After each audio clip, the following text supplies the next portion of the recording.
Mais on sait bien que ils ont tout le pouvoir, ils ont avec eux toutes les nations, ils ont avec eux les, les, les, les communautés internationales. Donc, on peut que subir ces choses.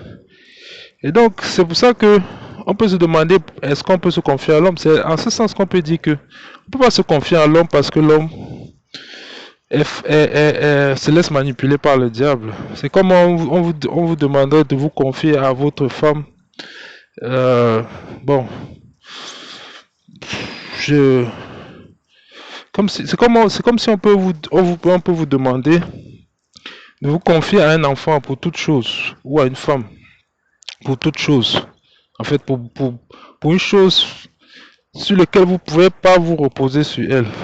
Donc, ce n'est pas, en fait, ce n'est pas sage parce que, et c'est ainsi que l'homme, parce que l'homme est aussi manipulable, parce que la femme s'est fait manipuler s'est fait séduire dans le jardin d'Éden. C'est par elle que le serpent est passé pour faire son œuvre. Et de la même manière, ceux qui sont influençables, justement, parce qu'ils sont influençables à cause de, justement, parce qu'ils ils sont influençables justement parce ils vivent selon leurs pensées charnelles, selon ils ont rejeté, ils ont rejeté Dieu, ils ont rejeté son don, son salut, et ils ont rejeté son salut et ils ont préféré le mammon, ils ont préféré le mammon, ils ont préféré, ils ont préféré cette, ils ont préféré toutes ces choses plutôt que s'accrocher à la vérité. Et Jésus est le chemin, la vérité, la vie. Donc, donc, euh, donc c'est pour ça qu'on ne peut pas se confier. C'est pour ça qu'en général, c'est pour ça que c'est pour ça qu'il est dit que se confier à l'homme, c'est une source de malédiction. C'est malédiction pour soi-même. Parce que si vous confiez à ce genre d'homme, ben, c'est vous qui allez en subir les conséquences. Et c'est dans ça, c'est là où se trouve aussi la malédiction. Et c'est pourquoi, c'est pourquoi, euh, c'est pourquoi, c'est pourquoi Dieu en parle ainsi dans sa parole, lorsqu'il dit malheur à l'homme qui se confie à l'homme et qui oublie son Dieu. Oui, parce qu'il faut d'abord se confier en Dieu, parce que c'est ça que Dieu a toujours cherché et il a toujours voulu pour ses créatures. Ça dit dès le départ, euh, en fait, dès le départ, en fait, depuis, dans la loi de Moïse, en fait, euh, les, dans les 10 commandements, le premier des commandements, c'était tu aimeras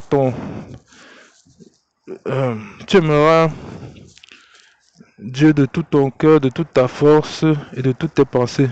Tu aimeras et tu serviras ton Dieu de toutes tes pensées, de toute ta force, de toute ton âme.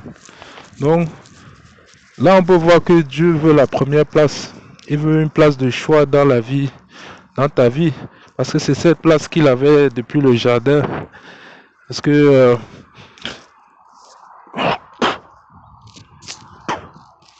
c'est cette place qu'il avait dans le jardin. Parce que tu ne peux pas vivre sans Dieu. Parce que on a été créé pour lui. Et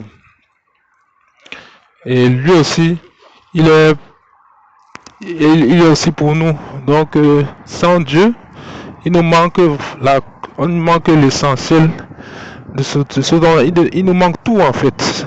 Parce que lui, il est tout. Il est tout. Dieu est tout.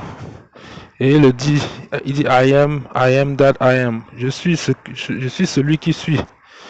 Donc, il est tout. Donc, il dit, tu aimeras ton prochain de tout ton cœur. Tu aimeras le Seigneur ton Dieu de tout ton cœur, toute ton âme, de toute ta pensée, de toute ta force. Oui, parce que puisque, oui, parce que c'est lui seul qui peut sauver. C'est lui seul qui t'enseigne, qui te montre. Parce que l'homme a voulu se confier dans son intelligence, dans sa force, dans ses capacités.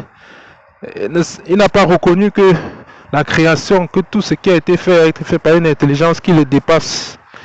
et que cette intelligence-là qu'il a créée lui-même et qui lui a donné toutes ses capacités pour qu'il les utilise à bon escient. Mais comme l'homme s'est détourné, il a préféré adorer ces choses. Il a préféré adorer la créature que le créateur. Et c'est pour ça que le créateur l'a rejeté. Oui, parce qu'il s'est bon, il s'est laissé séduire dès le départ, mais c'est pour ça que le créateur l'a rejeté. Et maintenant, comme il vit en exil par rapport à son créateur, il ne voit plus, il est comme cet aveugle dans le noir, il est comme, il marche dans l'obscurité. C'est pour ça que c'est pourquoi il ne peut que tomber dans une fosse, il ne peut que se détruire. Et parce qu'il est facilement manipulable par une voix dans la nuit. Cette voix, c'est la voix du serpent. Donc, c'est pour ça qu'on ne peut pas se confier en l'homme qui est comme nous. On ne peut pas se confier dans des choses, des créatures, des créations. On ne peut pas se confier dans des idoles, des choses qui n'ont pas de vie en elles. Des choses qui sont faites de bois, de fer, de cuivre, d'airain, de bronze. On ne peut pas se confier dans les paroles des hommes, on ne peut pas se confier dans la sagesse des hommes, dans les proverbes des hommes, dans leurs sentences et dans leur science, parce qu'elle est limitée et elle ne se soumet pas à la parole de Dieu. On doit avoir pour socle la parole de Dieu. Ça, c'est la parole de Dieu, c'est par elle que nous avons été créés. Dieu a dit au commencement, il a dit que la terre soit et la terre fut. Et c'est ainsi qu'il a créé il a créé la terre et le ciel et toutes choses en 7 jours. Et donc, il a créé en 7 jours. Et le 7e jour, il a travaillé pendant 6 jours. Le 7e jour, il s'est reposé. Et il veut qu'on entre dans ce repos. Mais il faut qu'on se repose de nos mauvaises actes, de nos mauvaises œuvres. Il faut qu'on se repose de cette fierté, de cet orgueil personnel que l'homme a toujours, que nous avons eu ou que nous avons tous eu et que nous avons souvent. Que cet orgueil de dire que je peux m'en sortir tout seul. Parce que c'est là que s'ouvre la porte de tous ces problèmes. Et donc, si vous confiez dans ces hommes, dans leur science, dans les décisions des nations, si vous confiez dans ces réponses qui sont douteuses, dans ces exégèses, dans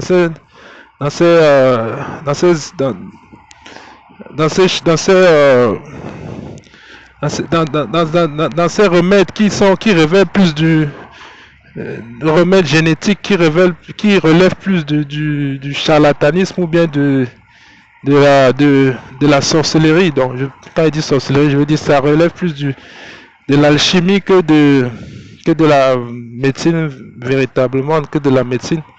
Si vous confiez dedans, vous ne savez pas ce qui pourrait vous arriver. Est-ce que votre vie en dépendra? Est-ce que ce sera plutôt votre santé ou est-ce que ce sera ou bien est-ce que ce sera peut-être même votre âme? Parce que peut-être après il n'y aura plus possibilité de revenir à Dieu. Parce que quand il y a certaines choses qui touchent la conscience, qui touchent, comme je disais, l'homme est fait en 3 dimensions, âme, corps et esprit. Donc dans sa conscience, dans son âme, siège la conscience, la volonté et la pensée. Dans ces choses. Et c'est grâce à ces choses, la pensée, la conscience, l'âme, que l'homme peut encore agir, peut encore réfléchir, peut encore agir, peut encore agir comme un humain, comme l'enfant de Dieu, comme quelqu'un de raisonnable, de moral, de saint, de juste. Mais quand, oui, mais lorsque, cette connaissance, ces réactions, vivre ainsi, c'est encore possible. Vivre d'une manière morale et juste et avec une conscience dans les actions qu'on mène, avec toujours à la mémoire sa conscience. C'est possible, c'est possible si encore votre âme est- n'est pas entravée par quelque chose, n'est pas bloquée ou n'est pas attachée par quelque chose. Et c'est là où ces remèdes génétiques euh, peuvent dénaturer quelque chose dans votre âme. Non seulement elles peuvent, bon, c'est peut-être aller un peu loin, mais euh, néanmoins, quand vous savez, quand vous êtes malade, quand vous êtes, quand vous êtes gêné. Par exemple, on a vu des cas, des effets secondaires où des gens tremblaient tremblaient sans arrêt.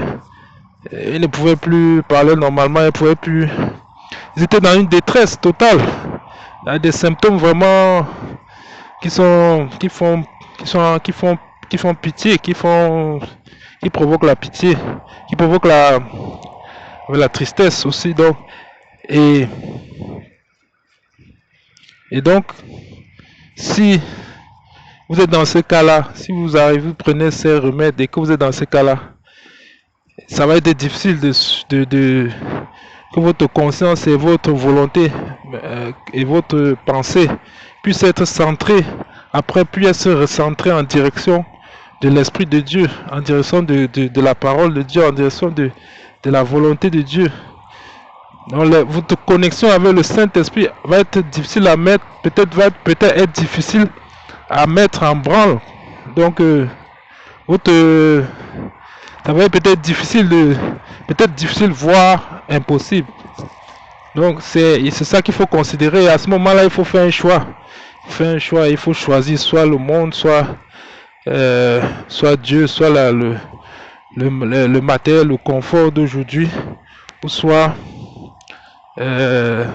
accepter de renoncer temporairement à ces choses et refuser toutes ces solutions qui sont imposées de manière arbitraire et sans fondement, que ce soit scientifique, même selon leur propre science, et même sans fondement logique, et même sans fondement moral, et même toutes sortes de fondements. Donc, là, il faudra être obligatoirement, il faut être radical. Il faudra refuser, quelles qu'en soient les conséquences. Parce qu'il est plus important de vivre éternellement que de mourir éternellement aussi. Parce que si vous ne pouvez plus contacter l'Esprit de Dieu, c'est la mort. Il vous reste plus que la mort. Le résultat à la fin, c'est le feu éternel, le lac ardent de feu après. Donc, en fait, l'enfer et puis le lac ardent de feu. Et c'est aussi pour ça que ça que chaque croyant ne préfère s'attacher à Dieu, s'arrimer à Dieu parce que il espère il évite parce qu'il sait que s'il croit, s'il confesse le Seigneur Jésus-Christ et s'il croit en son cœur que Dieu l'a ressuscité des morts, il sait qu'il sera sauvé. Il a l'assurance, après il a l'assurance que aucune puissance ne pourra le séparer de l'amour de Dieu manifesté en Jésus-Christ. Donc, et tout ça c'est permis seulement si on reste fidèle. Et il a dit de rester fidèle jusqu'à la mort. Donc peut-être nous sommes arrivés à cette étape-là où il va falloir faire un choix, il va falloir résister